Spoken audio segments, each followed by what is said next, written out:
The mics is on? Camera's on. 1 second. Let me pull my We ready? Scores. Welcome back. Welcome back to another great show with the Real Hooper Show. Make sure you guys, man, look, you already know what to do. You already know what to do to keep the show going. If you love what I'm doing, if you love what you're hearing, if you love what you're seeing, you already know how to support. So I don't even got to talk about it. I got my guy E in the building. E, what's up, my boy? What's good, bro? My man E here. Listen, guys, me and my man E was just talking, right? He come in, he got the ball shorts under the jeans. And it made me think to myself, you know what's the problem with basketball today? The problem with basketball today is it's too bougie. Back in the day, we wore all our stuff. 2 pairs of socks. You know what I mean? 2 pairs of socks, that's what we wore every day. Moms had a fit when she was washing clothes. Wait, y'all got, what y'all got, duffel bags for y'all money? Y'all got merce? That's what y'all bring to the court? We used to put our money right in that sock, put a rubber band around that sock.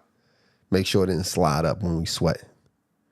The ball shorts under the jeans, ball shorts under the sweatpants was mandatory. And there was no such thing as, all right, yo, let me take my pants off, then go to my duffel bag, then put my basketball shorts on. There was no such thing.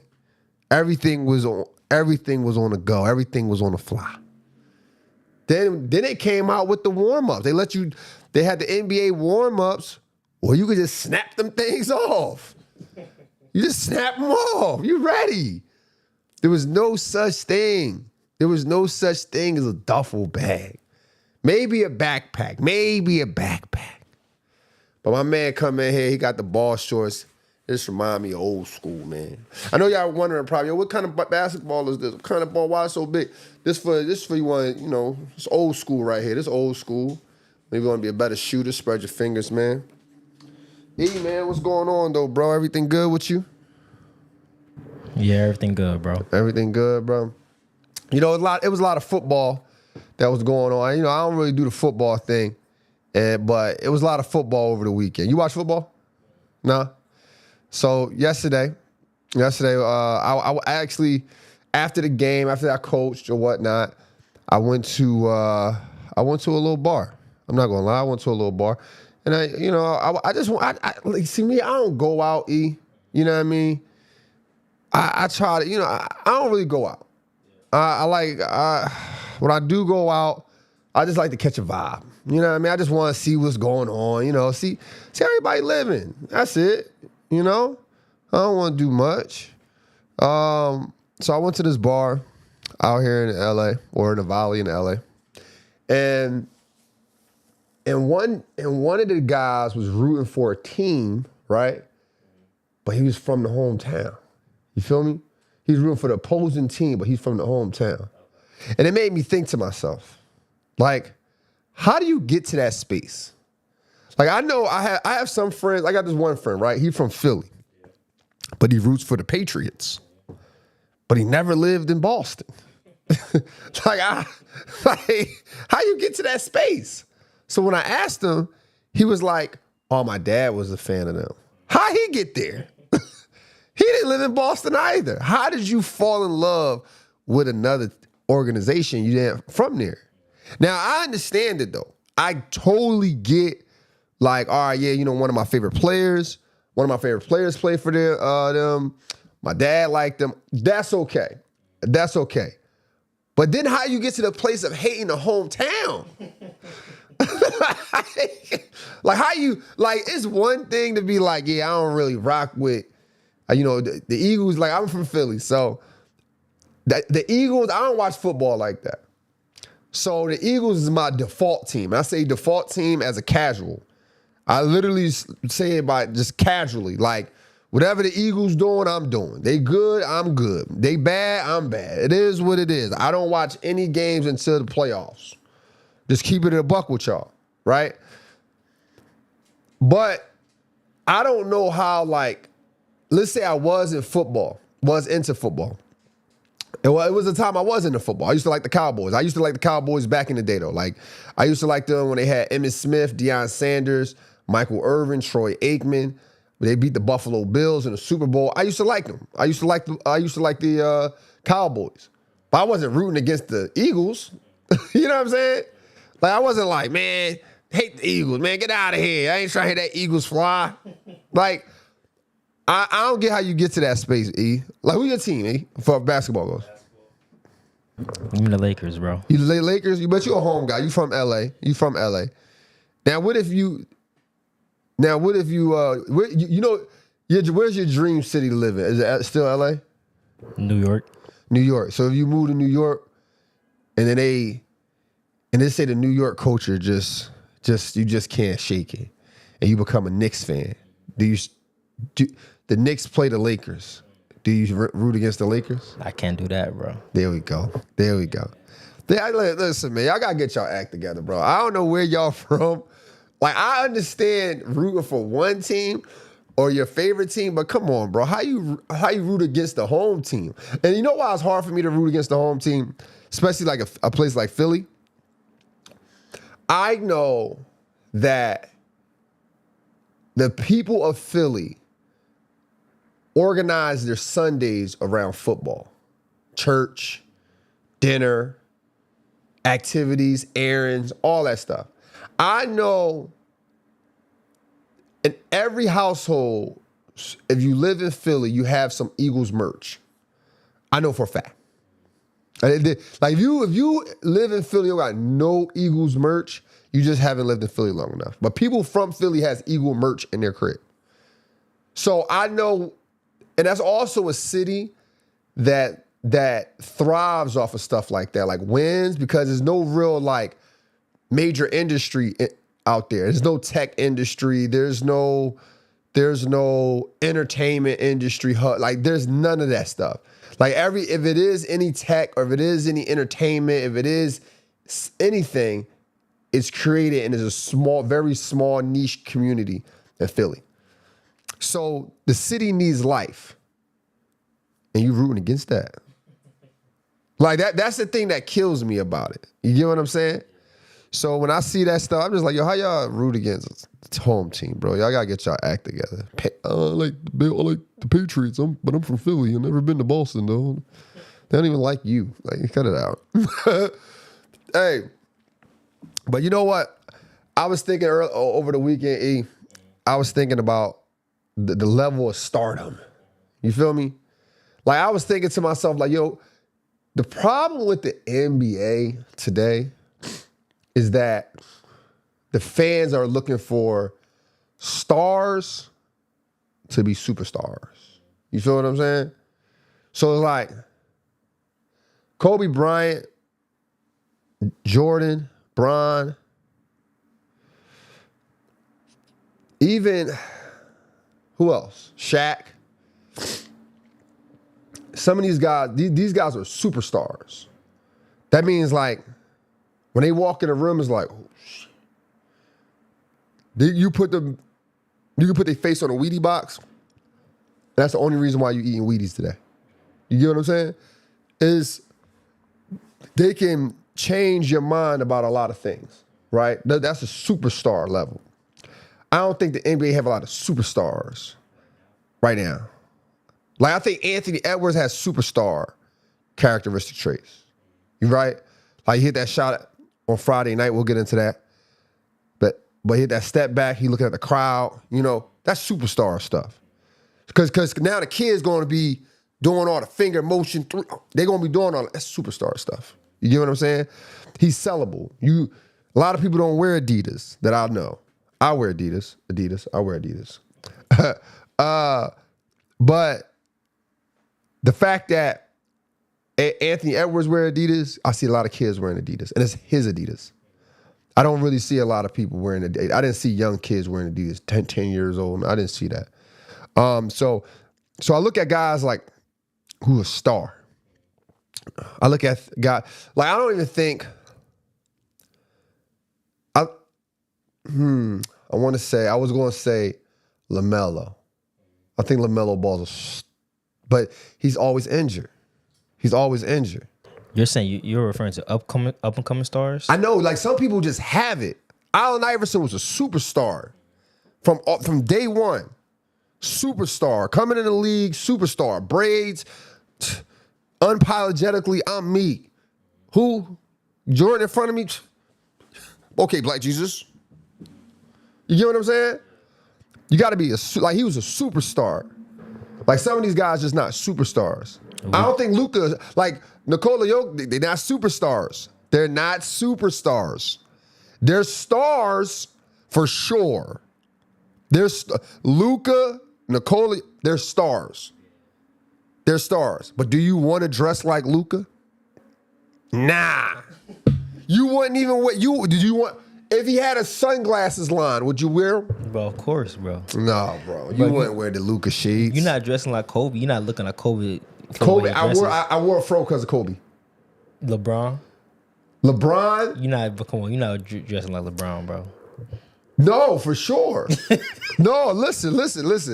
Now that one outfit he had on, that one outfit LeBron had on with the suit and the shorts, that was different. That was kind of. I'll wear that. That's crazy. Nah, that's crazy. I wouldn't do that. I would not do that. Listen, that's some stylish stuff. I need a stylist though. That's crazy. But when it came to LeBron, dudes had rocked the headband. I rocked the headband because of LeBron. You know what I'm saying? I even changed my game a little bit because of LeBron. Like, I never forget one play or one game or one series, one of it. It was the Orlando Magic series, actually. And I believe Damian Jones was in the corner. And the double team came. LeBron didn't move. He just hit a straight line pass to the strong side, which was Damian Jones. And I don't know what about that pass as a young man that made me be like, you know what? That was a good play. So I always strive to like push the ball up the sideline because of that. That was the first person now, obviously people have done it before, but that was the first time I noticed it. You get what I'm saying? So, yeah, there's things LeBron do, but he's like a superstar. He's like a mega star. You know what I mean? But I look at guys like Nikola Jokic, they stars. They're not superstars, though. You feel me? And I'm not tying their talent per se to everything, right? Like Jordan, he had a superstar motion, chewing the gum. But I told you, there were dudes who was rocking bald heads for no reason. That's superstar stuff, bro. Allen Iverson, dog, dudes rock braids for no reason. That's superstar stuff. That's not, like, it's different. Like, yes, influential power, yes. But when you start trying to play and move like guys, that's superstar. You feel me? Like, LeBron probably the hardest person to mimic because of his because the physical part, being 6'9", you just can't mimic it.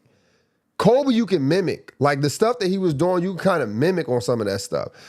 Like, obviously, nobody wanted to pass the ball back in the day. So when Kobe was like in his spree, we wouldn't want to pass the ball. We mimicking that. And then you have the best players on the team. You know what I mean? It's levels.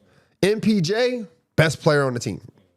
You know what I mean? Who else? Who else is a guy who I can throw in there? We say, I don't know. I was about to say Brandon Ingram, but I don't think he's the best player on that team. I think Scotty Barnes. Brandon Ingram, best scorer, but he's not the best player.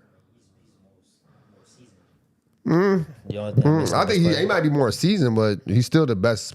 I think he's the best scorer, but best player, like Scotty Barnes, gonna fill it up. Pause. Fair enough. Yeah, he gonna get you rebounds, points, and assists. Maybe not last night, but he definitely gonna get you rebounds and assists. So it's like the best players to me is different. Like, I think Paolo Banchero, I don't think he's a star.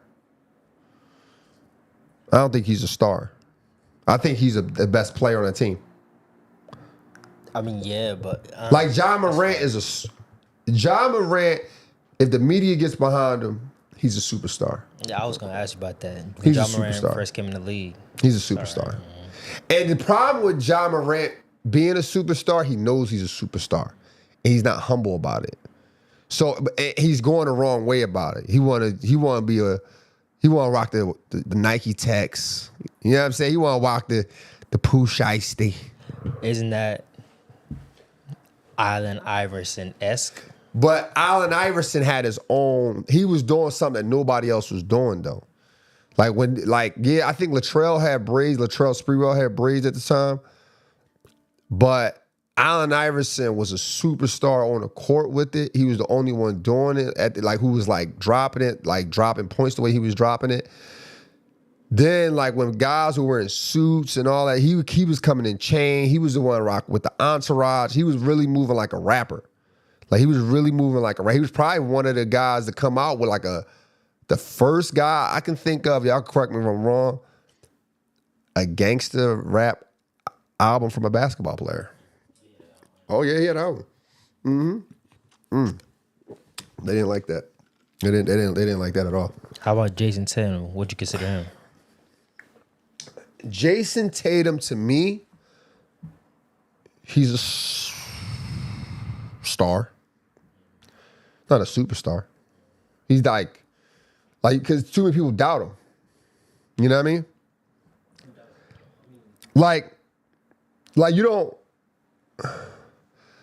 when I say doubt him, he can, for instance, right? We was having a debate who was Batman, who was Robin, between him and Jaylen Brown. And Jaylen Brown got the finals MVP. Superstars don't let that happen unless they got another superstar. Bro, that's not really a debate though. How is that not a debate? He averaged 30 right now. Jaylen Brown averaged 30. How is that not a debate? It's a debate now, but at the time, it was a debate then. I think he's the best player. I think he's the better player between him and Jaylen Brown for sure. 1,000%, because he just fills up the stat sheet. But is he a superstar? Do you want to grow your hair out and make it curly? Do you want to go put S curl in your shit? Huh? Because that's what a superstar make you do. They'll have you rocking. They'll have you at your local beauty store looking for some stuff to make your hair curly. No, this is interesting. Before we move on, I got a couple questions for you. Go ahead. So SGA in OKC, do you think he's a star? Star. Now, if he was, he's not a superstar. If he was in New York or a different market, media can blow him up. Media can blow him up. You can buy into the Converse that way if it's stylish. I think, you know what the problem with these guys is today? You know what the problem is? The way they dress. Nah. I'm telling you. You know why? Because it's no medium. It's no medium. It's either they dress boring or it's over the top. Okay. You know what I'm saying? That's fair, yeah. Is no medium between the dressing part. You looking at it all right, Luka, what's that? What's the shit called? Banana Republic? You know what I'm saying? Then it's Kyle Kuzma Fashion Week. It's Paris Fashion Week for Russell Westbrook. I haven't seen these guys go through the tunnel in a while. But I'm just saying it's hard to really mimic some of these guys because they don't have average or the regular person's swag. Allen Iverson was coming to the game tall tee on. He was coming to the game tall tee on, do-rag, chain on, homies in the back, and they lit. But I feel like everybody was doing that though. I know. So you can really mimic it. But he was one of the first people they was trying to put the law down on it. You know what I mean? Because they was trying to make him the face of the league. And he was the face of the league for real, for real. 2001 season, he was the face of the league. But they was nah, we can't really get behind it because it's a family show. They scaring the sponsors around, scaring the sponsors away. So when you see some of these guys just got best player of the team energy. Now, last question I got for you is what makes a star? So you look at Shaq. Right. Shaq was in movies. Superstar. That's music. Superstar. That's personality. Nowadays, people got social media, so they could boring. You know what I'm saying? Yeah, you could if you an NBA player and people really rock with you, and you gotta be when I say rock with you, a superstar. Different age groups rock with you for certain reasons. You know what I mean?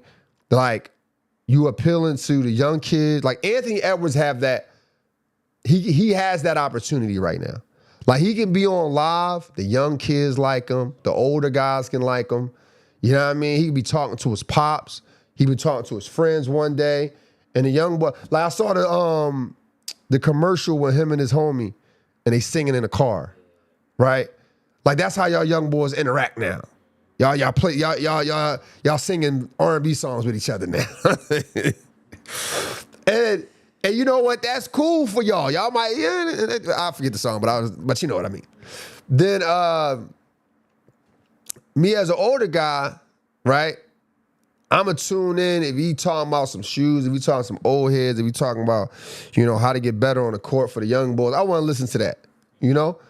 He got that appeal though. Like SGA, I think he still can do the same thing because the older guys is really like, yo, SGA nice, da da da da. Same thing for the kids. But the problem with him is the way, for me, his dressing is over the top. It's over the top. That's like one part of it. That's what I'm saying, though. That's what I'm saying. A superstar, everything aligns. But like with Shaq, like, dog, I guarantee you, no big man has sold out Shaq's shoes. Nobody buys big people's shoes or big guys' shoes other than Shaq. They do, but he had enough power to have multiple. They still keep making him face a Reebok now. But I'm pretty sure when Shaq was playing, there's like when he was popping and locking it in the All-Star game versus LeBron, there's people like, yo, this guy's goofy. I'm not gonna support this. Nah, they wasn't like that. But the problem is, the problem with a lot of older guys, especially with entertainment, and I don't think they always do it on their own merit. I think people, their PR team come to them, yo, listen. They're gonna call your name. Dude, remember that dance you did? Remember that dance you did at the party? That would do it. They might be like, nah, man, I'm chilling, bro. I'm fucking 36. Like, I ain't trying to be pop locking. Come on, man, let's do it. Cause all the sponsors are out there. They're gonna love you. All right, man. He come out. he start kicking it. You know what I mean? So, but the thing about it is that the problem with the older guys who move like that, they don't know when to like stop. Like Jay-Z was the perfect rebranding transition. Street dude. Then he started talking about being a mogul. Then he, I wear Taylor suits in the corner office, and that became cool. I don't wear jerseys. I'm 30 plus. Give me a crisp pair of jeans and a button up. And now people rocking a button up. You know what I'm saying? So it becomes a little different. But it's levels to stardom. It's levels to stardom, bro.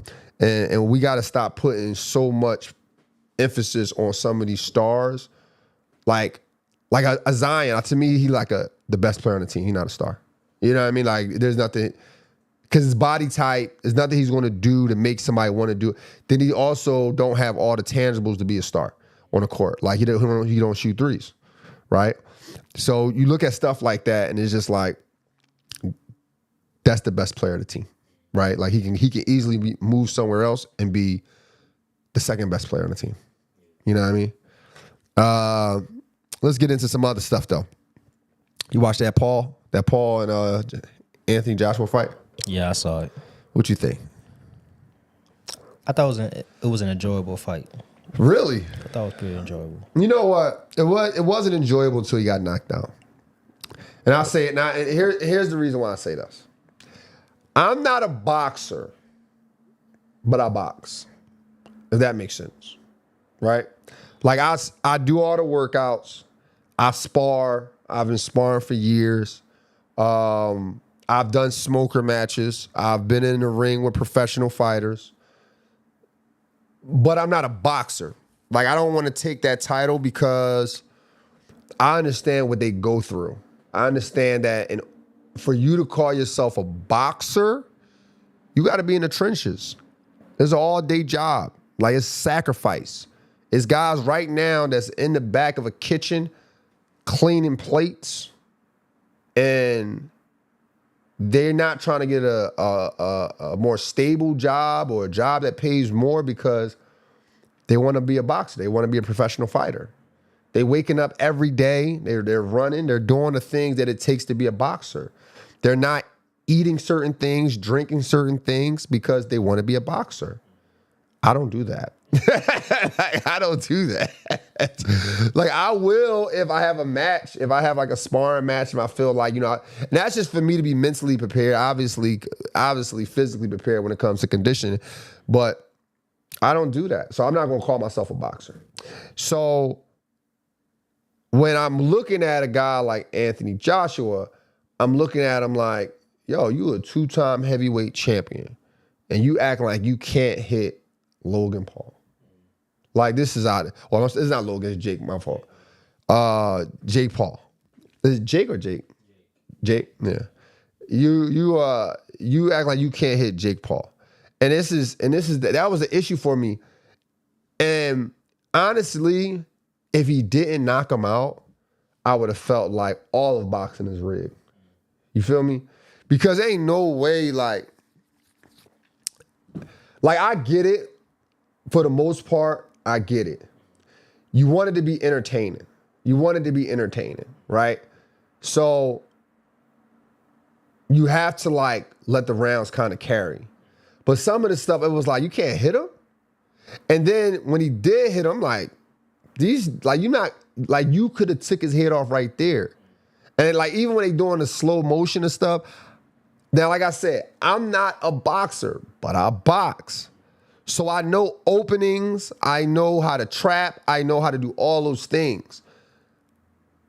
So when I'm seeing like Anthony Joshua struggle to do it, I'm like, yo, what we doing here, bro? You feel me? What the fuck? What we doing here? So that's the biggest. That was the biggest thing that's the biggest issue I had. And also, it looked like it broke his jaw, right? I'm happy that happened, but I'm not happy it happened to him like that. But like, if you like, listen, bro. He was fighting a heavyweight champion. A heavyweight champion. A clean hit from a heavyweight. Listen, I'm technically a heavyweight. I weigh about 230 pounds. I don't get in the ring with heavyweights. I get in the ring with cruiserweights and down. Listen, like, I've been in the ring with heavyweight fighters before, and let me tell you, they sparring punches, you can feel them. You can feel them. You know what I mean? So, and here's the thing. I'm a heavyweight, but I'm not, I can drop weight. You feel me? Like, a heavyweight is a person who fights at 225, 230. To me, that's to me. And that's the lowest weight they could have dropped. That means they walk around weight is like 240, 245. That means they got the power of somebody 240, 245. So me at 225, now I've been in the ring. Now one of my sparring partners, he's, how old is, what's his name? Not Mayo. Big guy. D. How much he weigh? He been like 280, 260. Yeah, he like 260. So one of my sparring partners like 260, right? I've gotten used to his punches. So I can stay in the ring with him. But a guy like Anthony Joshua, who's conditioned and in shape and like in fighting weight, like my sparring partner, yeah, he used to be a fighter, he's a former fighter, but he's not in fighting shape. I fought another guy who's also a heavyweight. He's in fighting, but I can handle his punches too. But even his punches, you can feel them. At one point when we first sparred, I was like, yo, what's the weight of your gloves? He thought I was trying to like say he was cheating. He's like, no, man, these are 16 ounces. Look at him. I'm like, Joe's for like 10. Joe's for like 10, my boy. But, so to see it like, his jaw get broken made me feel like, all right, he really threw a punch. And that leads me to the next thing. Don't do boxing if you don't want to get hit or get hurt. Because let me tell you, like I said, I'm not a boxer, but I can box.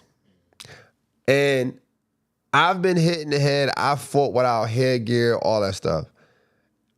Right now, I feel like, and like literally in this moment, I'm overcoming speech impediments that was caused through boxing. I lose my train of thought a lot.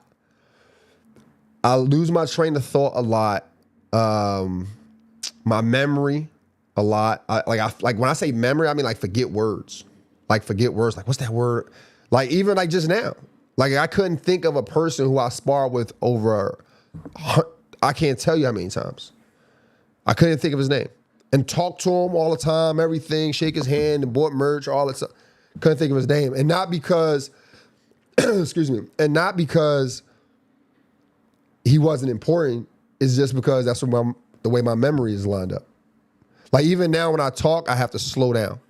I gotta remind myself to slow down because I start to stutter. I start to rush my words. And then it just doesn't sound right. So boxing ain't a joke. Man. But it's good for them. Good. It was a good fight. I'm glad someone got knocked out. You know. Do you think Jay Paul should keep these fights up? You think he should keep going? Yeah, I think he should keep fighting. Really? Because everybody's watching. It's not like nobody's watching. He still got eyes You know on what? Here's my thing. I think it would be just as appealing if he fought people on the same level as him. Like what you mean, influencers or boxers? I mean, if you're going to take the boxing route, fight an up-and-coming boxer. An up-and-coming boxer in his weight class. But they don't got the name. Who cares? That would be just as appealing as anything else. That would be just as appealing. Like, all right, you get in there with Mike Tyson. Like, bro, Mike Tyson, bro, like, all right, bro. We like even if you beat him, but we know Iron Mike though. That's just for the show. You get in there with Anthony Joshua. Like, bro, you gonna get knocked out what you did, and your jaw gonna get broke. That's just for a show. If you saying you a real boxer and you want to take the sport seriously, box a boxer who's in your weight class, and it could be a no-name dude, and we can really see it. And you have the name. Shakur Stevenson, he fight a bunch of people with no names. Bruce Ennis fight a bunch of people with no names. And we still gonna tune in. I don't think people gonna tune in like crazy. that. We got y'all let us know in the chat, man. Y'all let us know. Let us know in the comments if Jay Paul actually fought a real boxer in his weight class. Would you tune in? I'm talking, it could be a cab driver. It could be a cab driver trying to get his name and all that other shit. Whatever y'all call these boxers, y'all know their name. Cab driver, dishwashers, whatever y'all want to call them. Will you tune in? I would definitely tune in for that. Because you want to, everybody who's fought is like not in his weight class for the most part. Like that one fight he had with the Tyson Fury's brother or cousin, who he was? Tyson Fury, brother. I know you're talking about. He lost. But that was a good boxer. That's what I'm saying. We all tuned in. But he had a name to him too, though. But you don't have to have a name. Jake Paul has the name already. Yo, Floyd Mayweather, he's we not watch fighting. all Floyd Mayweather fights. But later in his later fights, everybody had a name. Nobody's but he's no a Floyd name. Mayweather, bro. Like he didn't deserve that. He didn't earn that. But he still has name. His name still has equities. Yes, and you need the fights, and you know what you need? Somebody to come in who also want to come up. They don't got no losses on their belt, and they get in the ring with you. I think if I personally believe if Jay Paul actually fought a real fighter in his weight class, I think a lot of people would tune in for that. I know I would. I would definitely tune in for that. So you want him taking the actual boxing route? I mean, build up his name in the boxing world, fight. Listen, bro. Low rank fighters. Yeah, man. Because look, for some of the stuff that he does, bro. It's like, you're not going to beat, even if he made a mistake and beat Anthony Joshua, you're not a better fighter. Like you trying to prove that you're a fighter. Like you gotta fight somebody. We can be like, all right, you're a fighter. Like don't get us wrong. You can kick a lot of people's ass. You can kick a lot of people's ass. That's why I'm saying like fight a real fighter. Get them that opportunity. Like because here's it. Pay it back. Pay it back. Mike Tyson gave you the opportunity, right? All these other fighters, they giving you the opportunity. Get these other guys opportunity. You done came in a sport. You done reap the benefits of the sport. You got your money. Go ahead and get the same thing to an up and coming fighter. Give it back. Ain't nothing wrong with that. You still gonna be rich. You can give them a smaller purse. You get more money regardless of the win or loss. But get somebody else exposure. We know who Anthony Joshua is. We knew who Tank was. Like these are shows. These ain't real fights. These are shows. These guys gonna take you. They not gonna kick. Listen, y'all. You like, bro. You's a young kid. Where you from? Where you from? Where's Jake Paul from, man? He's a young kid from a small town, right? I assume he's from a small town? He's from Cleveland, Ohio. Oh, he's from Cleveland. Okay, my bad, Cleveland. Shout out Ohio, man. My bad. So he's a young kid, and I don't know. Did he go? Was he Cleveland? My Ohio people tap in, man. Did he come outside? Was he outside? Was he an Ohio kid who was out? A Cleveland kid? Was he a Cleveland kid? You know what I'm saying? Was he a Cleveland kid? You know what I'm talking about. So you're a young kid. You come into the game. You like they know you not about the boxing life. They just going, all right, we're gonna move around for the first 6 rounds, and then we're gonna get after it on the 7th and 8th. Let's put on the show. But the thing is, my thing is this. He's like, oh man, I'm a fighter though. Like I do it. They scared of me. Like, you don't gotta convince us. Show us. You don't gotta convince us. Yes, you are better than some of the guys you fought. You dropped Nate Robinson. Nate Robinson is all of what? 5'9", no experience, right? No one would have put that fight together for a real fight. Size-wise, weight-wise, nobody would have put that fight together. Get real promotion team, a real fighter in the ring. Give him a chance. Give him a chance. I guarantee you. People going to tune in just to see him lose.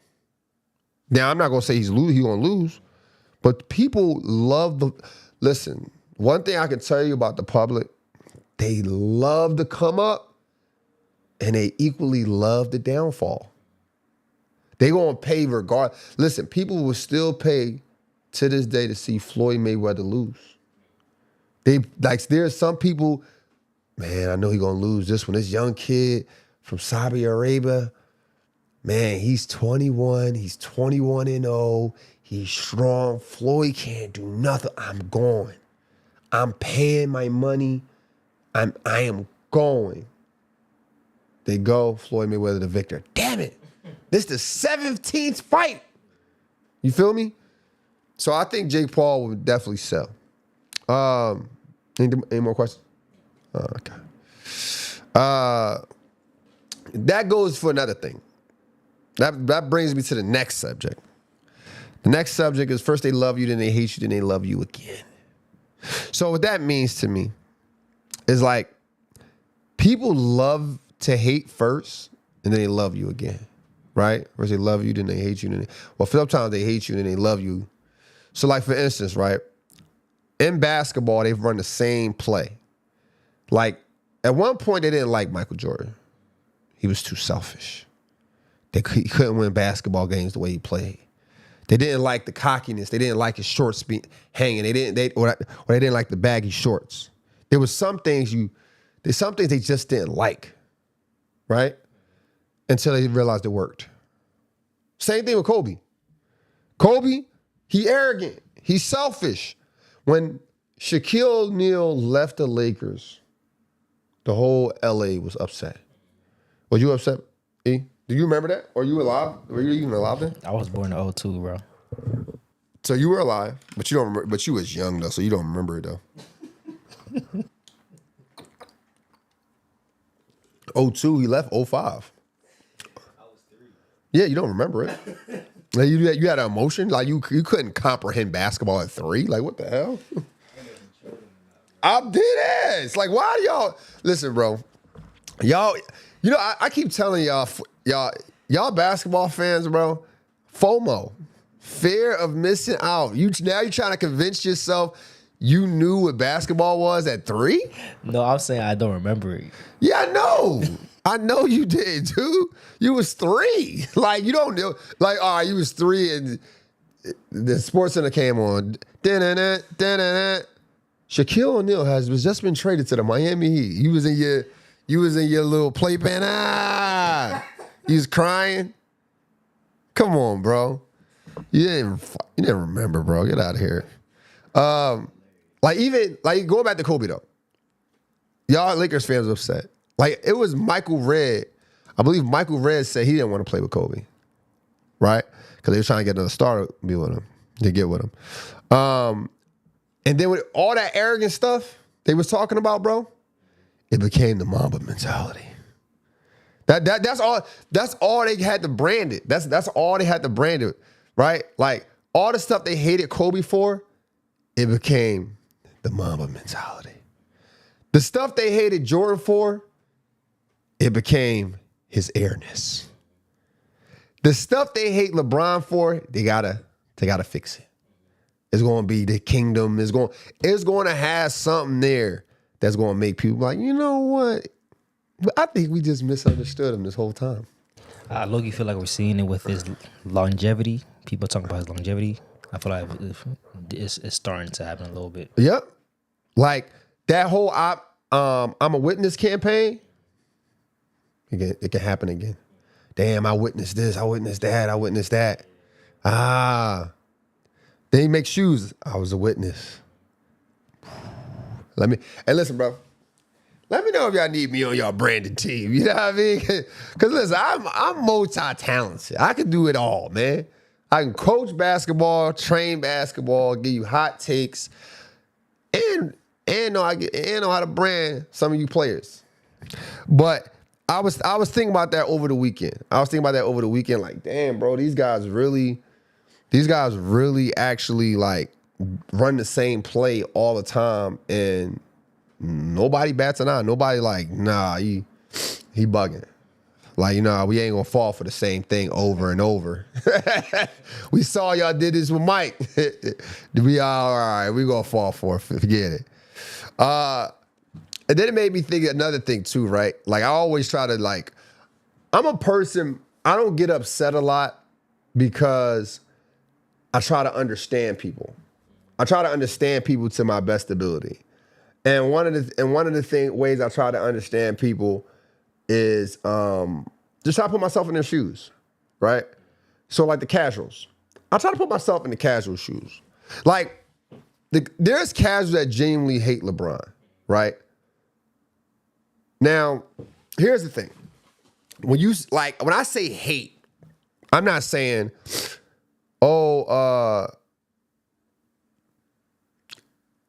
you like Jordan more than Bron. I'm not saying that, right?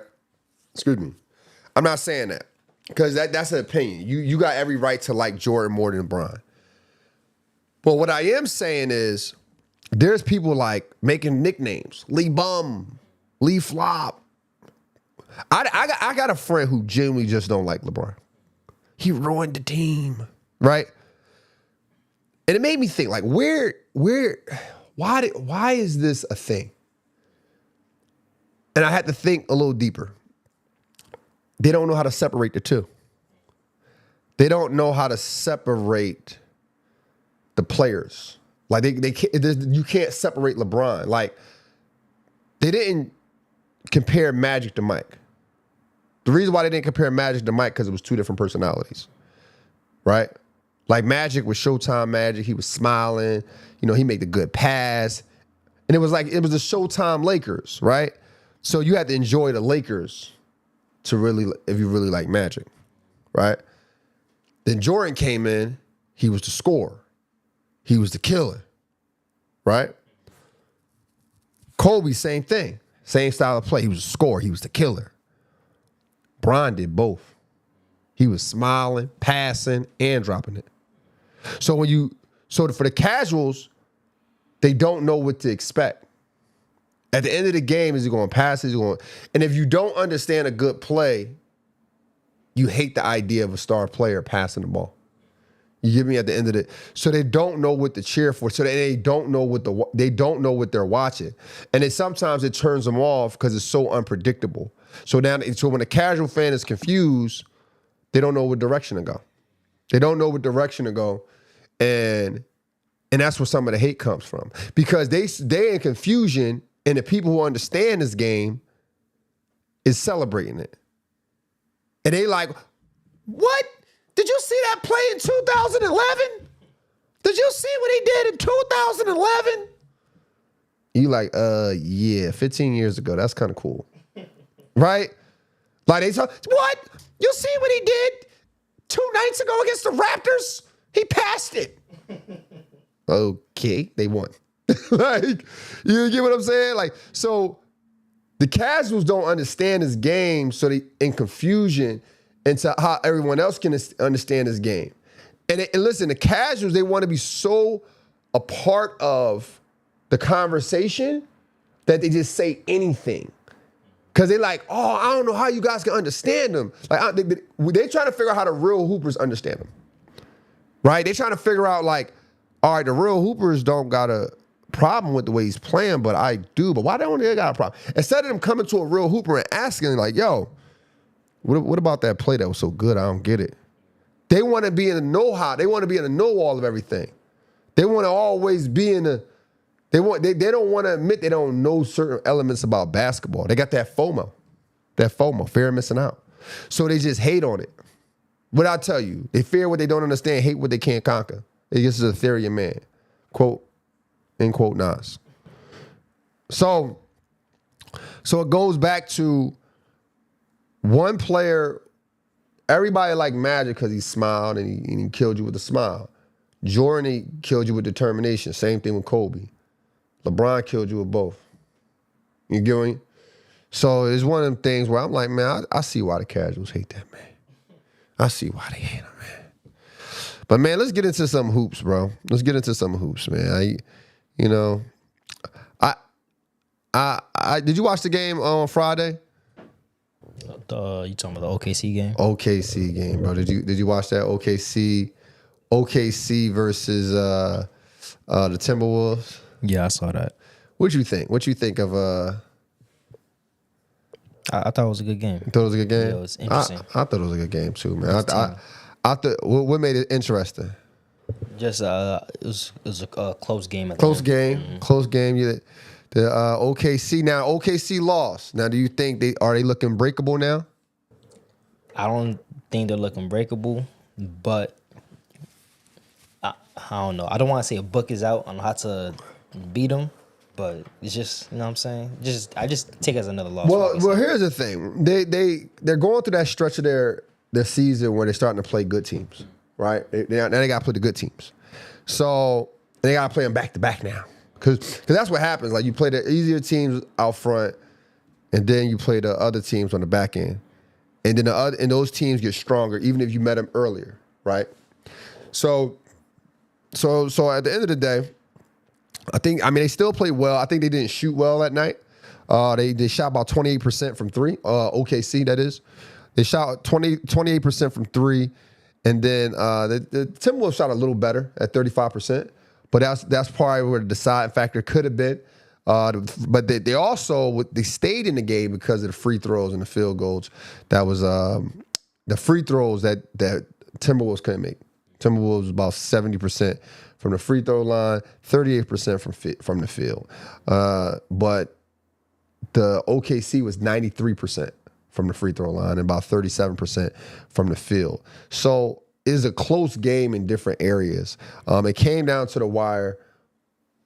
My boy Anthony Edwards hit a clutch three to ice it. What you think about that? When he hit that three, I just thought it was a tough shot. It was a tough shot. Yeah. And here's the thing too. I was looking at it, right? It was a tough shot, and it was good defense, better offense. And I was thinking to myself, when they say like the NBA players, they don't play defense, right? When y'all say that, right? I look at that as, what teams y'all talking about? The bottom 4 teams, 6 teams, they never play defense. That's why they the bottom. That's why they at the bottom. But the team that's going to come on your prime channels, yeah, they play defense. That was good defense, better offense. And that's what I mean by the whole defense thing. The defense, there's not a lot of evolution to defense, right? Put your hand up to, but now, shoot, I train some of the kids they might take 12 shots with somebody contesting in different ways. And when they in one spot, they catch a shoot, somebody fly by, somebody close out 2 hands, somebody with their hand low. Like I train them that way. Before, back in the day, you couldn't train kids like that, or people wasn't training like that because that was considered a bad shot. Now, a contested shot with some separation and you hit it, it's considered a good shot. So it's a different level of confidence behind these shots now, right? Like the one kid, I forget his last name, who was guarding him, but he had a sideline pin. He was the defense that sideline pin is the terminology I use when you don't want a player to attack the middle. We pin them to the sideline by keeping your feet all 10 toes facing the sideline. He had a sideline pin. It was great defense. I couldn't be mad at it. And but he hit the shot, man. He hit the shot. Speaking of that shot, in his post-game presser, he quoted Gilbert Arenas where he said he'd rather go to the game. He'd rather have the game-winning shot than hit the tie. Right. What would you rather do if he was in that position? You going for the tie or you going for the game winner? Going home. Good question.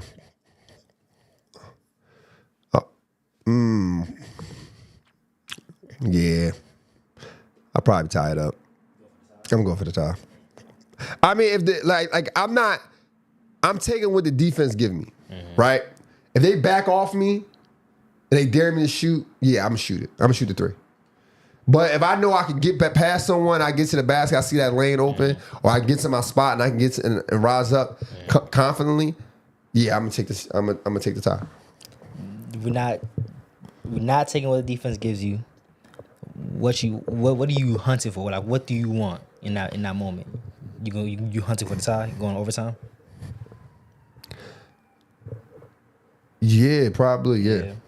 I'd rather take another chance at it in overtime than shoot a bad shot trying to win it.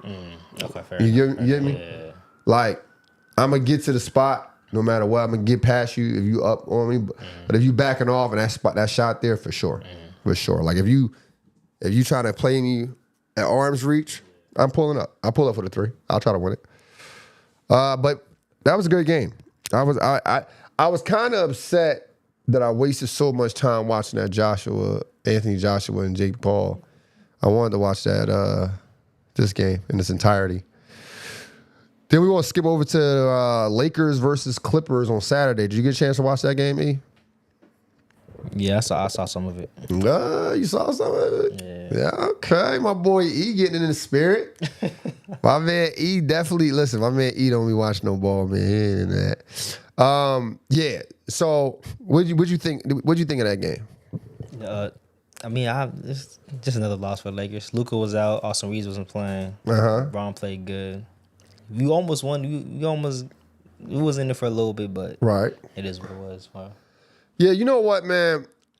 I mean, Lakers lost 88 to 103, right? Is it bad to me? Nope. It's not bad to me because, like you said, LeBron carried 37 points or 30. How many points he had? Let's see. I got you. He had 36 points in 38 minutes. Yeah, so he almost had 40 points at 41, going on 41 years old. He playing against, I mean, I'm not going to say the Clippers is tough competition, but you got some competitors out there. Kawhi Leonard had 32 in 42 minutes. James Harden had 21 points. He has some competitors out there. And like you said, he was missing. Lakers was missing Austin Reeves. Luka didn't come out for the second half, and DeAndre Ayton was out too. So he kept him in the game. I think. All right, there was a few mistakes that was made during that game. The one mistake that stuck out to me the most was, I believe it was the end of the third quarter. Vanderbilt has the ball. Vanderbilt had an opportunity for an outlet. And he dribbles up the court and gets a turnover. It travels, right? But it's just basketball IQ in that moment. Four of the Clippers team team members of the Clippers, four of the Clippers are behind him. They're behind him. 3 Lakers are ahead.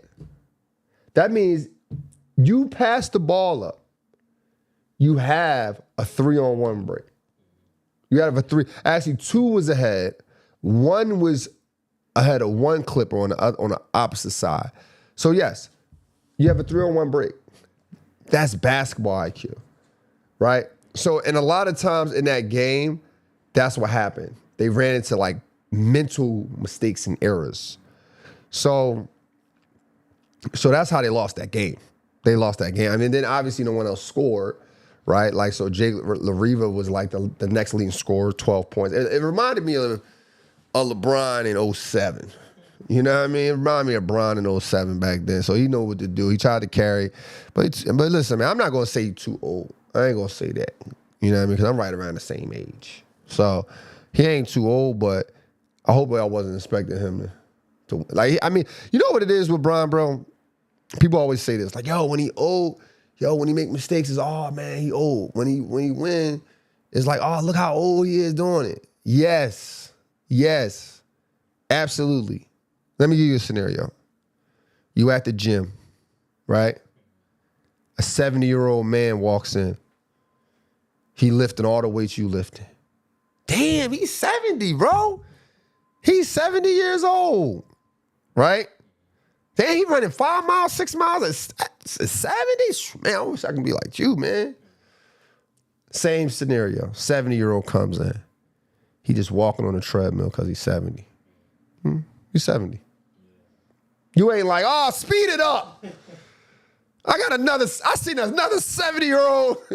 I seen another 70-year-old up the street that can walk, speed that treadmill up.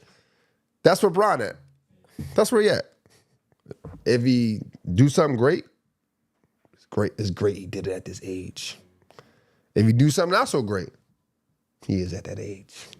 You know what I'm saying? So that's how I look at Bron now, man. I'm just enjoying the last bits of his career.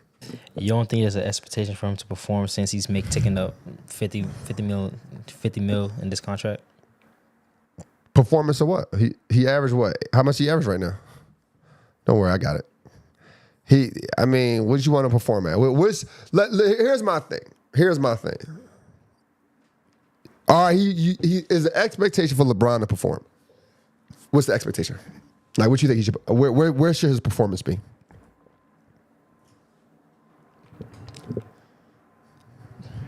Look, see that? Yeah, I don't got it. See that?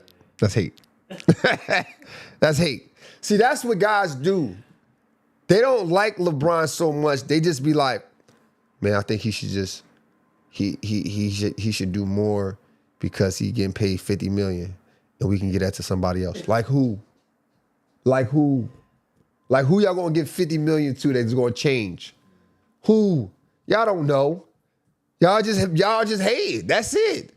Y'all, what's his expectation? They number 2.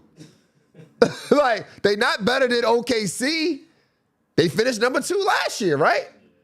They lost first round, which they wasn't gonna beat OKC in the Western Finals. Better off losing in the first. like shit, get it over with. So that's what I'm saying. Like, a lot of this stuff, bro, listen, a lot of people think like, yo, you the biggest LeBron fan. It's not that. It's not even the fact that I'm a LeBron fan. It's more so the fact of the train of thought. It bothers me. Your train of thought bothers me. Oh, his expectations, he should be doing more. Okay, what? Like, what do you want him to do? Oh, man, we want him to average 28, but we don't want him to be the second leading scorer or the first leading scorer. like, what you want? We want him to grab rebounds, but then give the other young guys the opportunity, like Jackson Hayes, grab the rebounds too. We want him to lead the team in assists, but he in the corner. Like, what else y'all want? Like, what y'all want? Dudes is mad at him last year because he didn't play in the All-Star game. Like, y'all still want to see him play in the All-Star game, even though he's not trying to get the All-Star MVP anymore? Like, you know what I'm saying? It's just silly, man. But listen, man, we got to move on, bro, because I don't want to spend. I mean, I spend a lot of time on talking about. I can spend all day on that type of stuff. But, you know, the Clippers, they got the win. They walked away with the win, man. They did good. Lakers shot 16% from three. That's what really got them out of there. 61% from the free throw line and 39% from the field. So, you know, they definitely lost because of that. Saturday, I didn't get a chance to watch a lot of games on Saturday. But I did get a chance to see the Sixers play against Dallas. My boy VJ Edgecombe had 26 points. Is VJ Edgecombe still talked about in your age bracket? Is you young guys still going crazy over him? I mean, he's doing his thing. Yeah, I like him. I like his game. Cooper Flagg, right now, he's second leading scorer for the rookies, averaging 18 points, I believe. You know what, though? I'm not going to lie to you. I'm not going to lie. As of right now, I'm partially wrong. All right, so for y'all who just don't know the show, who don't know me, I said Cooper Flagg is going to average 15 points, right? 13 to 15 points. I said 6 and 6. Now, as of right now, I am wrong 1,000% because right now he's averaging 18 points, right? But I also said he will only get to these points if guys are injured for the most part. And guys have been injured. Now, they wasn't injured this game. So he's starting to find his groove. On the court. They wasn't injured. Cooper Flagg had 24. Anthony Davis had 24. You had Najee Marshall had 22 points as well. So he's fitting in. He's flowing. But here's my thing, right? When it comes to Cooper Flagg. Goes back to expectation. What's your expectation of Cooper Flagg? E? I just want to watch him play good basketball, bro. Okay. Right now he's shooting 47% from the field, which is good basketball, and 23% from three. So he can improve on that. I think that's the rookie case most of the time coming in the league. So we're not gonna put too much on him. But right now he's doing good. He's actually doing good. He's not. You know, they trying to put him in different positions. Try to put him in point guard, small forward, but he's figuring it out. You know, they lost this game by 7. My boy Tyrese Maxey had 38 points. Dominic Barlow, I ain't gonna say I don't like his game, but I just didn't like his decision making the last couple games. But he had 21 points. He had about 21 points, and everybody else, Jared McCain, Bona, they had 12 and 10. My boy Jabari Walker gave him some solid minutes at 18 minutes. Got about 8 rebounds. Shout out Jabari Walker. Make sure y'all go to our interview. It's on the page. Make sure y'all check that out. But they won. Sixers won right now. Sixers stand at 16 and 11, 9 and 7 at home. The Dallas Mavericks are 11 and 18. Dallas 18, man. So I mean, I like Cooper. I like Cooper Flagg. He's doing what he needed to do. But still, he's not a star. He's not the best player on the team. He's not a star. He's a good player. I think he's a good player. But here's the thing. Here's the thing people don't understand. And I'm gonna just be real. Now when you look at him play, right, with amongst other great players, does he stand out a lot to you? Like, damn, bro. Oh my God, look how fast he was. Oh my goodness. Oh, look at that jumping. Oh, he was like 5 feet above the other player's arms. Oh, do you feel that? He has moments when he stands out to me. Okay. So he had these moments. But a lot of times, right, when you the number one pick and you might not be a superstar right away, they force those moments in a way. How you force a moment? Because they put you in places like being a point guard, give you more minutes. You a person who hasn't been injured. They'll put the ball in your hand. They run plays for you. Yes, he has the ability to hit shots. Yes, he has the ability to play. But in those moments, like, you on the court a lot. Like, you're not to say he needs to earn it because he is the number one pick, so he did earn the play. Mm-hmm. But they're giving him more minutes and more opportunities. Like imagine another timeout, a PJ Washington, right? PJ Washington, you say, cool, PJ Washington, we want PJ Washington to score the ball. Feel me? PJ Washington is a veteran player, and they say, Cooper Flag, we got you. We're gonna draw up for you. He hit the shot, though. He hit the shot. But they drew up the play for a rookie versus a veteran. That's forcing a moment. I mean, that's fair, but I feel like that's like a coach trying to see what can this player do. Forcing a moment. I do that with players. That's what I'm saying. Yeah. I do that with players sometimes. Like, where I might have a ideal offense in mind, and his player make him run it, but they don't know how to run it. So it's a catastrophe. It's terrible, right? Those players. My fault. I lost train of thought. But those players, and then you got to change it. You got to change the offense now. Now I got to change my offense. But I forced the moment so much that I had to change it. That's how Cooper Flag is like, all right, now we got to put you a point because the small forward didn't work. We keep figuring you out. Versus the regular player, if you came in the league as a small forward, you a small forward. We're not trying you at point guard now. But I feel that he has the. What if the coach seen? He never played point guard. But what if the coach seen him? LeBron has played point guard. But I'm saying, what if the coach seen him, like, his skill set, like, yo, if he's able to run point and make decisions at a point guard, or able to see the floor as a point guard above the other point guards who actually are point guards. You got D'Lo over there. Better point guard. Yeah, but come on, you seen the clips of D'Lo be playing over there in Dallas. I don't watch Dallas games, so I don't know how he's hooping. But you seen clips of D'Lo of the stuff that he's doing over there. You got Ryan Nembhard, Andrew Nembhard's brother. He's another rookie who entered the draft for Cooper. But it's like Giannis.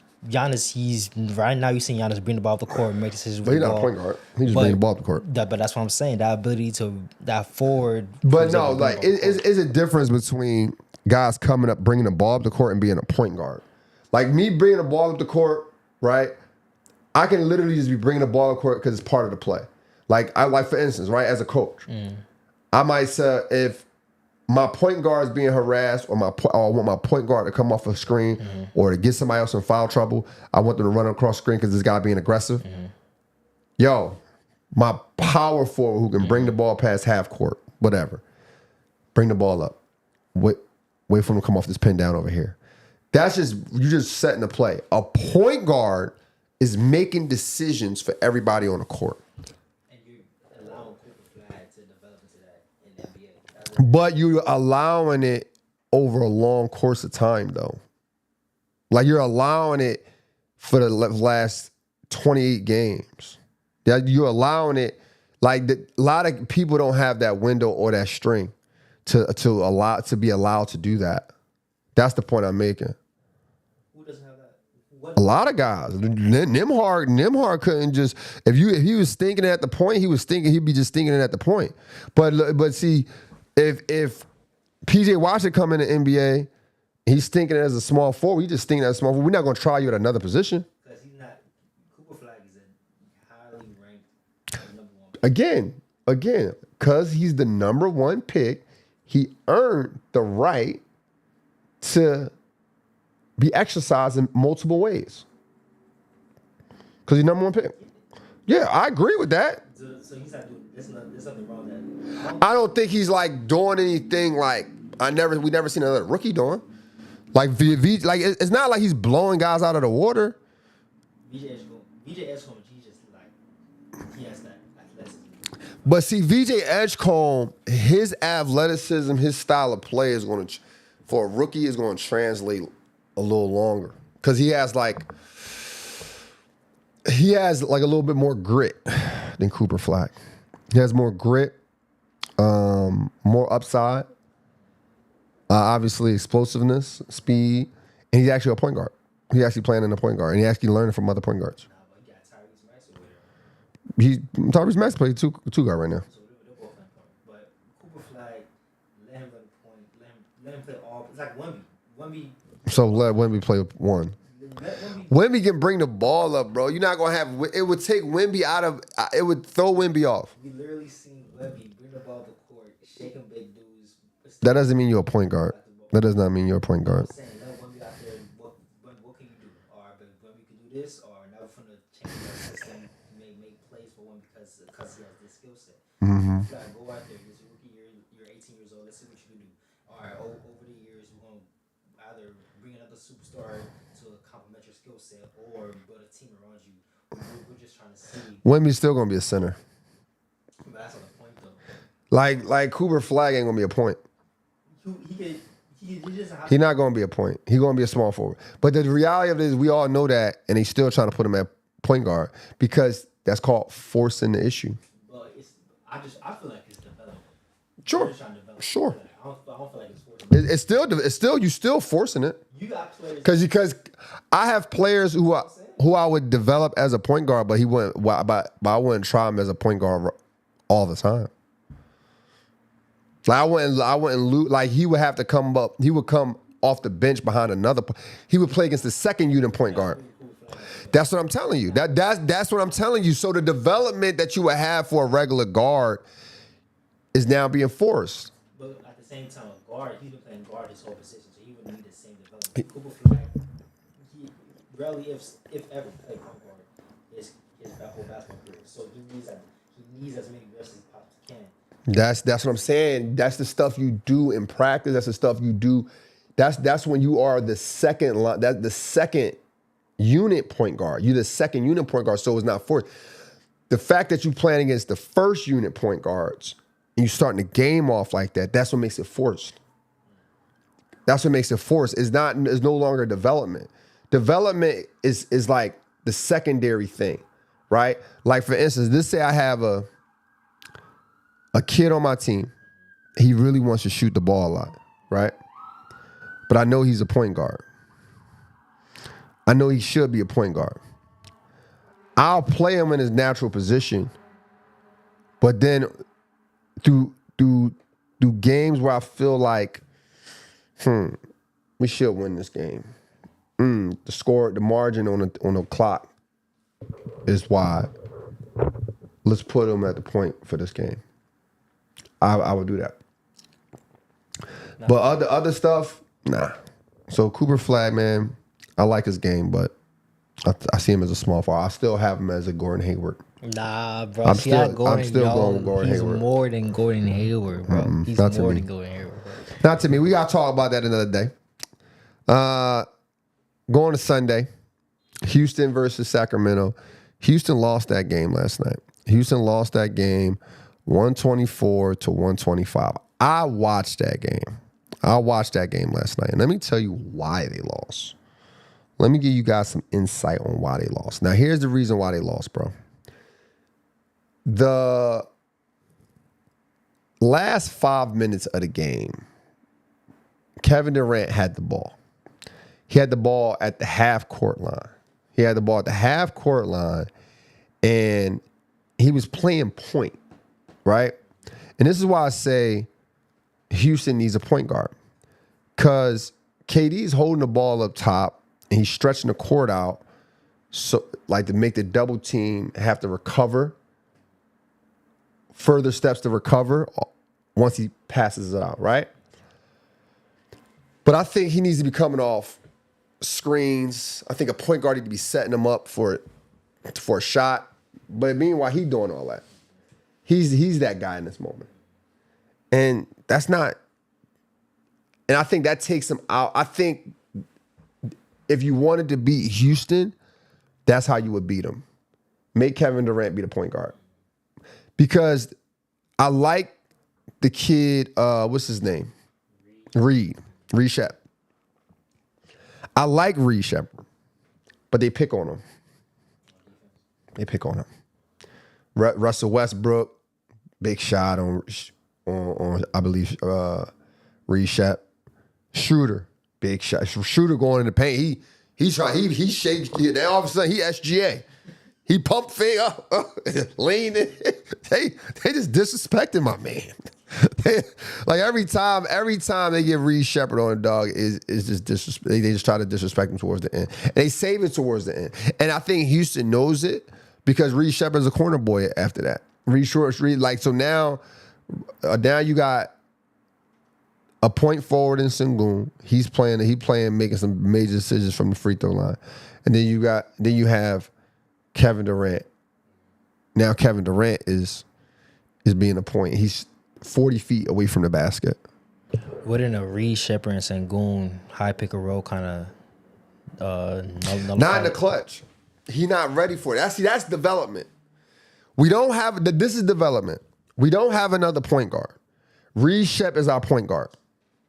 My fault. I didn't mean Reed Shepard. I mean KD and Sengun high pick and roll.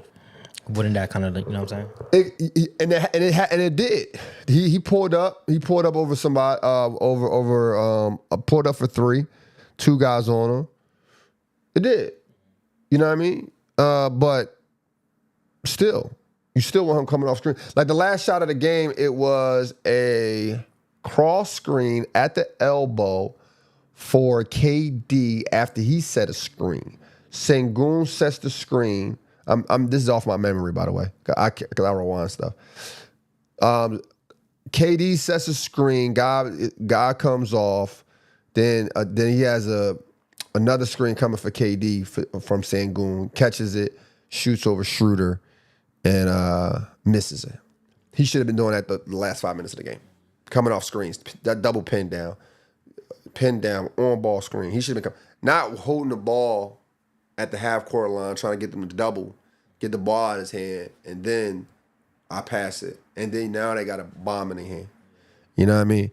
That's what killed those guys. I ain't gonna spend too much time on it because we're running out of time. We've been talking a lot. We're gonna go to the Spurs versus Wizards. Spurs versus Wizards. Spurs 124, Wizards 113. Wemby still on a minute restriction. A lot of people always think like, oh, these guys are gonna go past. These guys going to go past Bron. You ain't going to go past Bron because you got minute restrictions. You got minute restrictions and you're not playing for the first 3 seasons. But you're still one of the most skilled players that we ever seen at 7'5", for sure. De'Aaron Fox led all scorers with 27 points. I like De'Aaron Fox. I thought he was up there with Jalen Brunson, but he's not. But he's still up there. I still think De'Aaron Fox is underrated. Knicks versus Miami. 132 to 125. Knicks in Knicks' favor. Tyler Herro is also another player who I might say is overrated. Only plays. I like Tyler Herro. Like if I play 2K, I'm playing with Miami Heat sometimes because of Tyler Herro. I like Tyler Herro, but he's overrated.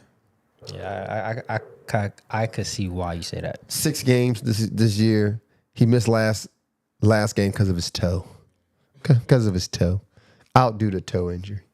They played 6 games, man. I think he's a good player. I think he's phenomenal. So I'm gonna give these guys hell a little bit when they don't play. Cause listen, man, I'll be damned, bro.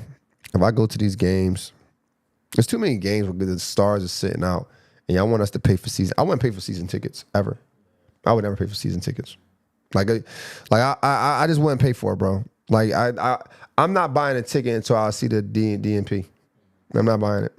I did that last year. I bought the tickets to the Hawks game, the one to see Trae Young for the first time. Oh, guess who in street clothes? Not doing it again. Excuse me. So, but nonetheless, Cat messed up a lot of guys' parlays. He had 2 points last night. Yeah, he messed up a lot of guys' parlays. Jalen Brunson had 47 points, 8 assists. And it made me think about this, E. You correct me if I'm wrong. Have we ever seen a player like Jalen Brunson? Now, before you answer, his athleticism is not freakish. It doesn't stand out. It doesn't scream at you, I mean. But he's still getting 47 points. His speed doesn't scream at you. But it's getting the job done. It's getting the job done. Have we ever seen a player to average what he's doing? Like right now, I mean, you think about it right now, he's averaging what? 1 second here. Let me pull this up here. Jalen Brunson averaging 29 points, close to 30 points, 6 assists. He's not the fastest person on the court. He's not the fastest person, strongest person. He's not physically dominant. Have we seen that before from a point guard? Or all fundamentals at his sides? 5'8", Isaiah Thomas, back in Boston, back in 2017, Boston. Yeah, you know what? You're right. That might be a debate. Oh, you're right about that.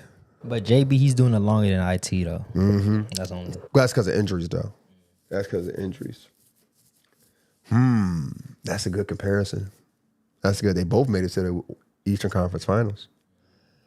Is Jalen Brunson a 6'2"? And don't forget Isaiah Thomas? IT was, I believe, 3rd or 4th in runner-up in MVP voting. Is Jalen Brunson the ideal is he Isaiah Thomas 2.0?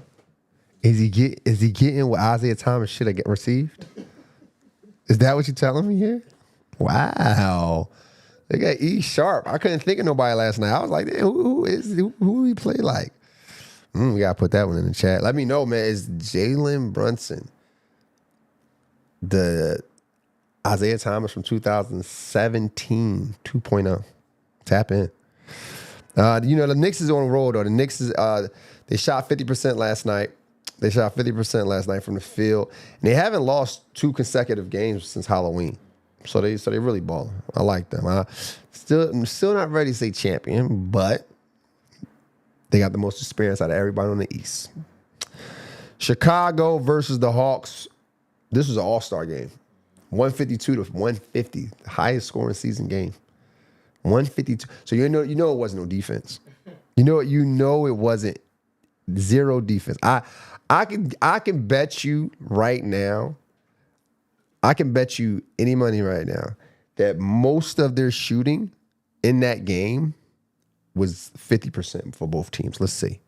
Let's check it out. Look at that. Field goal percentage for the Bulls, 58%. For the Hawks, 52%.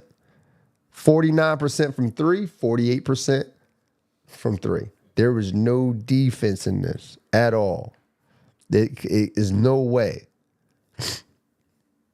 If we go here to the team stats, I guarantee you the rebounding is close. Yep. 40 rebounds, 35 rebounds. Both got 29 defensive rebounds. There was no out. So maybe it's little offense they want to play. They beat them on the offensive boards, 11 rebounds, six rebounds. 11 rebounds to the Bulls. Bulls won. And games like this is always going to come down to rebounds. Games like that when everybody's hitting, we can't find a defensive stop. And there's not a lot of defensive rebounds. Excuse me. It's going to come to who can get us an extra possession. And that's what the offensive rebounds is about. So shout out to them, man. But again, though, those are the teams. Those are the teams who the NBA fans complain about. Those are teams. Those are teams, not anyone else. Let's see. Whoa. You about to move on? Yeah. Yo, you forgot Trae Young, bro. Trae Young back? 35 points. That's why I wasn't on defense. In 26 minutes with 9 assists, bro. Come on. That's why I wasn't on defense. Come on. Nah. That's why I wasn't no defense. on, Look at that. As soon as you get back in the lineup, no defense. Now, as soon as you get in the lineup, now it's 150 to 152. Soon as he come back. He had a great game, though. Like you said, 35 points, 9 assists. I wasn't even checking for this game. Now, I didn't watch this game, so I didn't know Trae Young played. I definitely wanted to, like, just know. Only reason I brought this game up because of the score, but I'm glad you did bring it up. And he had more shots than, no, he didn't have more shots than Jalen Johnson. Jalen Johnson had 36 points, 11 rebounds, and 9 assists. Still looking like the superstar. So now they just outscoring people. 23, Nkongwa had 23 points. I know you see the efficiency. 10 for 16? 10 for 16 is good. Bro. I mean, he got some fresh legs. Let's say that. He got some fresh legs. 7 for 9 from 3? Come on, bro. Check back in 15. In 15 games. Check back in 15 games. But shout out to Trae Young. Welcome back. We missed you. We missed you, big dog. I'm glad you back. So who else had played last night? Let's see. So we had Bucks versus Minnesota. Bucks won 100. Excuse me. Minnesota won 103 to 100. Giannis didn't play. And you know what made me think too, bro? When Giannis leave, does the brothers leave too? Maybe. It makes me think that, but who loses? Who leaves? But nonetheless, you know, they got the job done. The Timberwolves on a roll right now. It's still not championship bound, but I'm interested. I'm highly interested in this. I like the one kid though over there, Ryan Rollins. I like his game. a lot. He's having a good year, averaged about 17 points. He came off the bench last night, but he balling. I like his game. For sure. Anthony Edwards had 24 points, led all scorers with 24 points. Him and Kevin Porter Jr. Man, there's a lot. It wasn't that many games last night. Raptors versus the Nets.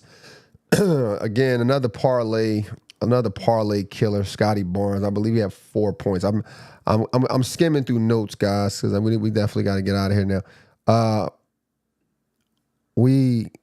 Scotty Barnes had 6 points. My bad. Scotty Barnes had 6.6 rebounds. You know, he took the night off. I think he's the best player still on that team. But my man Glorilla Juice, my man B.I., Brandon Ingram's had 19 points. The Brooklyn Nets still won that game. That's partially had to do with Scotty Barnes not being himself. Then the Brooklyn Nets, MPJ led everyone in scoring, the best player on the team, not the star player. Then other than that, man, gotta get out of here. Yeah, this was a good show, bro. This was a good show. I think how long we went for, bro? Like an hour 40? Yeah, hour 35, hour 40. I'm getting better at this. Before, I used to look at the clock. Damn, 45 minutes? I got nothing more. Now I'm just chilling, doing the show. Hour and 40, man. But you know, I want to add a segment. Man. This segment is called Brainwash, I Think Elite. Now, Brainwash, I Think Elite is not a new segment. It's a segment that we kind of went away from, but I want to stay with it. We talk a lot about basketball, but again, basketball is just a training ground for the real world. When I talk about basketball the way I talk about it, some of it has to do with entertainment. But a lot of it has to do with the thought process and critical thinking, with the hopes that you use this thinking towards other things in life, on and off the court. So I don't want to only focus on basketball as just the entertainment aspect of it. I do like to focus on basketball as a training, the mental training, right? So I was driving the other day. This is our brainwashed Think Elite segment here. And I was thinking to myself, what has this year taught me? What has this year taught me when it comes to personal development? And two things came to mind: patience and value. Patience and value. Now, this was a tough year for me, a really tough year. For the last 10 years, I've been in a flow state. I've been in a flow state. You know, I have a basketball program. Basketball program is flourishing. You know, I've been blessed to help my friends by hiring them part of the job and, you know, doing something they love to do. And then the area that I was doing this work out of, it burned down, right? So a lot of my clients had to move away. Some clients went to other programs. And then I have some loyal clients. I have some loyal players who just stay with me, and by the bottom of my heart, I appreciate it. I really do. But it was definitely a hard year for me. It was because it was something that was out of my control. Like I'm not a gambler. I'm not a drinker. And not to say this only can happen to the people who indulge in those things. But for me, for the last 10 years or 11 years of owning my own business, I felt like I was taking the right steps in life, right? And this was out of my control. This was a natural disaster where no one can predict it. It just came out of nowhere, right? And I was trying to and I'm still handling the best way I know. You know, reaching out to people, sending emails, doing everything I can. But it made me think, like, what was the highlight of all this? And it made me realize the people who supposed to be in my life, the people who were supposed to be a part of my journey, were there the whole time. No matter how frustrating it was to deal with me, no matter how frustrating it was for their income to decline, they stuck by my side, and vice versa. So it made me think about the value, right? The value to people who love you, care for you, and life will challenge you. Life will show you who should be in your life by its challenges. So this was one of those times. Then I thought about patience. As you already know, we've been growing Score Society for the last four to 5 years in different ways, through merch, through podcasts, and obviously now here live shows and hot takes on all platforms or whatever the case may be. And throughout the time, the patience is what I learned from this was be patient while things grow. Be patient. Value what you have while being patient while the other things are growing. And yes, I have an idea for Score Society, and I think I should already be on that idea. I think I should already make the money. I should already have the notoriety of a podcaster or a basketball media brand, right? But I got to be patient. I'm still developing this space as well. So with this patience, I learned to have fun. Like if you tuned in to my earlier content, I was a little shy on camera, but then I became just like having fun now. And I joke, smile, make jokes and all that type of stuff. We have a good time. So my message to you in this, my brainwashed to think elite, if you're going through something and you're trying to figure it out and it's not figuring out every day, you being consistent, you trying to pick yourself up, just be patient. Be patient. And while you're patient, look around you. Who's there? Who's calling you every day? Who's with you every day? Who is that person or people? And value those people. Because wherever you're going to get to. You're going to get there. And whoever you believe in, God, Buddha, whoever you believe in, they're going to bless you. And when you receive your blessings, and it doesn't always have to be monetary, make sure you bless the people who's there for you when you ain't have anything or when you was in your lowest. And everything else, because more than likely you're an ambitious person and you want more out of life, make sure you continue to be patient in all process. And that's my message to you from Brainwashed Thinking Link. There you go, man. Is that a good one? We good? That was good, bro. We got some in the chat. Yeah, so shout out King Bass 757. Shout out. He's been consistent this whole chat. Shout out to you, bro. Oh, you don't got no questions? Ah, my man. I appreciate you, King. Appreciate you, King Bass. Make sure y'all, if you on social media, it's Score Society on all social media, Instagram, TikTok, obviously here on YouTube. Make sure y'all tap in. And as far as the merch, go goalsactivewear.com. Get yourself a hat. Get yourself a hat. This is not for sale. My grandma passed away last year. Her birthday is on December 24th. I just wanted to wear this hoodie in remembrance of her. So shout out my grandma and my family. Love y'all. Happy holidays to everyone. Until next time, let's continue to think elite and together. Welcome to Score Society.